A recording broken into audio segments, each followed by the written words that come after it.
돈이 없을 때는 돈만 있으면 만사가 행복할 것이라고 생각하지만 돈을 토대로 지은 집처럼 쉽게 무너지는 건축물도 없다. 우리들 이웃을 보면 저마다 돈벌이에 바빠서 동으로 뛰고 서로 뛰고 급하게 서두르고 악착같다. 사람들은 돈을 벌면 대부분 쌓아두거나 모은 돈을 통해서 더 큰 돈을 벌 생각을 한다. 하지만 오랜 세월에 걸친 천신만고의 노력 끝에 계획이 성공했다 해도 모든 것이 성취될 때에는 그 성취가 이미 쓸모없어질 경우가 많고, 또 그때는 모든 열정과 기력이 소모되어 결국은 남이 그 모든 것을 차지해버리는 경우도 많다. 어떤 사람이 생애를 무사히 마칠 때까지 별 탈 없이 돈을 엄청나게 벌었다고 치자. 그동안 그가 땀 흘려 애쓴 보람으로 남은 것은 단지 황금 덩어리일 뿐. 이제 귀중한 세월은 다 써버리고 말았다. 남은 그 황금 덩어리를 남에게 물려줄 일만 남은 것이다. 그런 생은 남 보기에는 호화롭고 멋지게 보일지도 모르지만 그는 사실상 인생을 잃기 위해 돈을 벌었으며 남에게 빼앗기기 위해 돈을 번 것이나 마찬가지다. 헐몸을 바쳐 모은 재산을 자식에게 유산으로 남겨주는 사람들은 자식의 노예로 평생을 산 것과 같다. 돈을 벌어서 써보지도 못하고 유산으로 남겨주기 위해 귀중한 인생을 낭비했다면 그는 참으로 허망한 일을 했으며 미친 생애를 살았다고 밖에 말할 수 없다.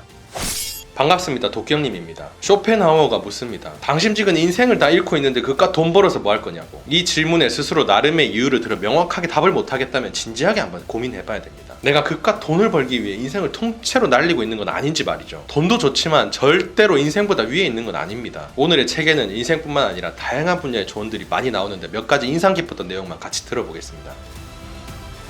인간의 이기심처럼 무서운 것은 없다. 사람들은 언제나 겸손을 통해 자신의 이기심을 감추려고 하지만 그것은 언제나 가면의 껍질을 뚫고 나와서 남들과 어울릴 때마다 작동을 시작한다. 사람은 남을 만나면 그가 우선 먼저 나에게 어떤 이득을 줄 수 있을까를 저울질하기 시작한다. 이 사람은 내게 도움이 될까? 내가 이 사람을 좀 써먹어볼 기회는 있을까? 선한 사람이 되겠다고 애써 노력하지 않는 한 누구나 본능적으로 그런 생각을 한다. 만일 그가 내게 이득이 안 되는 사람이라는 생각이 들면 금세 무시해버린다. 반면에 조금이라도 이득이 된다는 느낌이 들면 쉽게 버리지 않는다. 이기심은 끝이 없다. 사람은 누구나 자신의 존재를 유지하고 고통이나 고민을 피하려는 절대적인 욕구를 본능적으로 갖고 있으며 안락과 평화를 누리고 즐거운 기쁨, 향락을 탐닉하려고 한다. 누구에게나 우주의 멸망과 자신의 멸망 중에 어느 것을 선택하겠느냐고 물어봐라. 답은 이미 나와있다. 사람은 누구나 자기 자신을 세상의 중심에 놓고 모든 일을 사소한 일에서 큰 일에 이르기까지 자기 자신과 결부시키고 있다. 심지어는 전쟁이 일어나 국가의 존망의 위기가 닥쳐도 그럼 나는 어떻게 되지? 내가 어떻게 행동하는 것이 가장 좋은 방법이지? 라고 생각하면서 제일 먼저 자신의 이해타산을 떠올린다. 이기심에서 나보다 앞서는 순위는 없다. 남의 입장은 그 다음 문제다. 친한 친구나 직장 동료는 물론이고 친척, 배우자, 가족들까지도 결국 본인 스스로가 1순위라는 말입니다. 나를 위해서, 내 입장을 위해서 말하고 행동해 줄 거라고 기대하는 건 어디까지나 그들에게 피해가 가지 않을 때 해당되는 말이고, 본인의 이기심을 건드는 순간 내 기대는 산산조각나기 십상이라는 사실을 명심합시다. 무턱대고 상대방을 믿고 의지하면 실망하기 쉽습니다. 그것보다는 차라리 모든 인간이 이기적이기 때문에 언제든 그 본성이 발휘될 수 있고, 그리고 그게 오히려 당연하다고 생각하는 게 현실을 객관적이고 냉정하게 바라보는 사람의 태도겠죠.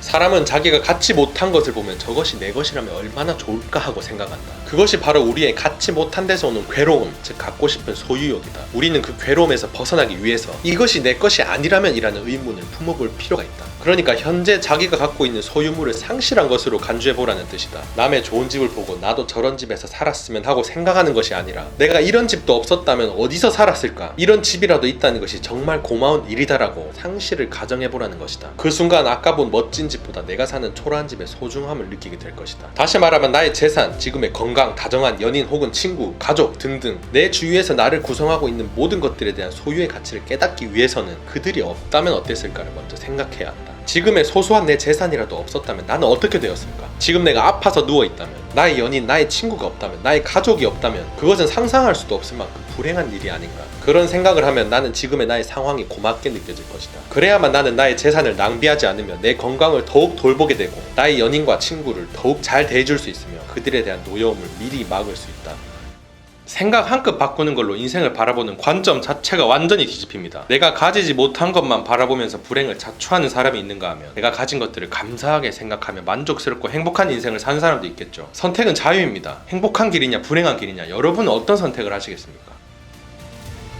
우리는 살면서 어쩔 수 없이 속된 사람들과 만나야 하듯이 더러운 파리떼처럼 가는 곳마다 우글거리면서 모든 것을 더럽히는 책들을 만나야 한다. 그런 나쁜 책들은 의외로 우리 주위에 흔하게 널려있다. 그런 것은 좋은 새싹을 망쳐버릴 뿐만 아니라 기껏 얻는 것이라고는 문학적인 쭉정이의 알맹이도 없다. 그런 책은 삶에 대한 진지한 의문에 소비되어야 할 시간과 돈을 대중으로부터 빼앗아버린다. 악서는 그저 무익하고 해독만 끼친다. 저급한 문학의 홍수가 무지한 대중의 호주머니에서 돈을 긁어내려는 목적으로 수없이 출판되고 있지 않은가. 그런 출판업자는 있는 머리를 다 짜내 독자를 낚아채기에 여념이 없다. 그뿐만 아니라 그보다 훨씬 해로운 뜨내기 작가들이 여러가지 속임수를 쓴다. 그들은 많은 책들 중에서 필요한 구절만 표절해서 참된 교양을 원하는 독자들을 기만하고 그들을 진실한 교양으로부터 멀어지게 만들고 있다. 대중의 주의를 끌고 있는 책들 가운데 사실상 읽을 가치가 없는 책들이 대부분이다. 그런 책들에는 침을 뱉어라. 악서는 아무리 적게 읽어도 결코 적다고 말할 수 없고, 양서는 아무리 많이 읽어도 지나친 법이 없다. 악서는 정신에 독이 되고 머리를 둔하게 만든다. 그럼에도 저속한 대중들은 모든 시대를 초월한 양서를 읽지 않고 값싼 저널리즘에 빠져있는 유행적인 인기 작가의 책을 읽는데 급급하고 있다. 오늘날의 풋내기 작가들은 숨막힐 듯 좁은 관념 속에서 매번 똑같은 글쓰기를 되풀이하고 있다. 그런 이유로 우리들이 살고 있는 현대는 저속성에서 좀처럼 벗어나기 힘든 것이다.